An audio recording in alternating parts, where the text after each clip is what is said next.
سورۃ المومنون میں مسلمانوں کی وہ صفات بیان فرمائی گئی ہیں کہ اگر وہ حاصل ہو جائیں تو دین اور دنیا دونوں کی کامیابی کی ضامن ہے۔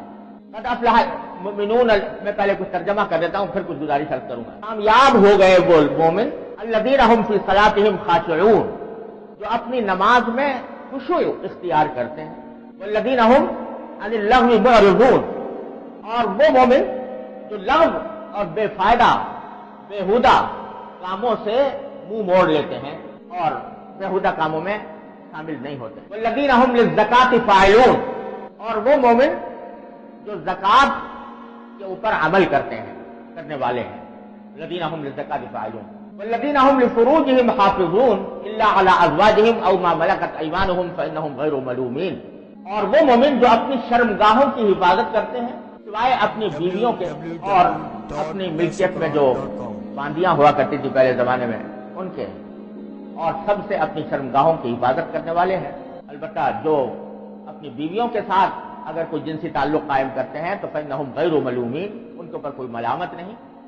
ومن ابتغى وراء ذلك فأولئك هم العادون، اور جو بیویوں کے علاوہ کسی اور سے اپنی جنسی خواہش کسی بھی طرح پوری کرنا چاہتے ہیں وہ اولئک هم العادون، وہ حد سے گزرنے والے ہیں۔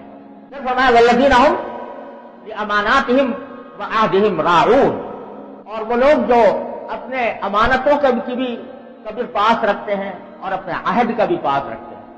والذین هم بشهاداتهم قائمون، اور وہ لوگ جو اپنی گواہیوں پر ثابت قدم رہتے ہیں، جیسے گواہی دیتے ہیں تو سچی گواہی دیتے ہیں۔ یہ والذین هم علی صلواتہم یحافظون، اور جو اپنی نمازوں کے اندر کی پوری نگرانی رکھتے ہیں، اس کی مکمل پابندی کرتے ہیں۔